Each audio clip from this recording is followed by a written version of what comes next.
उस महान आत्मा के नाम जिन्होंने जिम्मेदारी प्रथा का उन्मूलन करने में बड़ी अहम भूमिका रही है, चौधरी चरण सिंह जी की मेरे फेवरेट नेता रहे हैं। मैं उनको बहुत पढ़ी हूँ। मैं एक बात कहना चाहती हूँ, आज के दौर में किसान की जो हालत है, हमारे भाई ने बहुत अच्छी तरह बात कही कि कोई मंदिर बनाता है, कोई मस्जिद बनाता है, कोई मंदिर बनाता है, कोई मस्जिद बनाता है, कोई गोपाल को अपने मेवा मिश्री खिलाता है, कोई मंदिर बनाता है, कोई मस्जिद बनाता है, कोई गोपाल को अपने मेवा मिश्री खिलाता है, मगर जो खेत में बोकर पसीना अन्न उगाता है, मगर जो खेत में बोकर पसीना अन्न उगाता है, कभी बेमौत मरता है, कभी फांसी लगाता है, कभी बेमौत मरता है, कभी फांसी लगाता है। और सच बोलने वाला व्यक्ति हमेशा विद्रोह झेला है।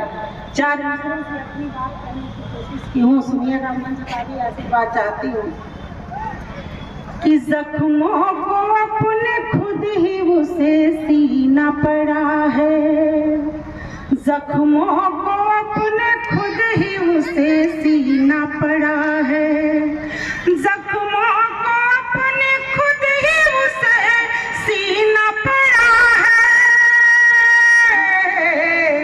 जैसे भी हो हालात मगर जीना पड़ा है, जैसे भी हो हालात मगर जीना पड़ा है।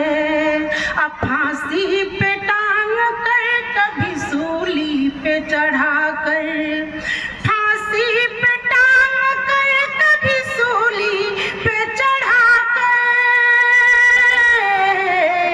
फांसी पे टांग कर, कभी सूली पे चढ़ा कर। सच बोलने वालों को जहर पीना पड़ा है, सच बोलने वालों को जहर पीना पड़ा है। अगर इजाजत हो तो मैं एक आध गीत पढ़ सकती हूँ। आइए, एक गीत मैं लिखी हूँ, मैं पढ़ना चाहती हूँ, सुनिएगा।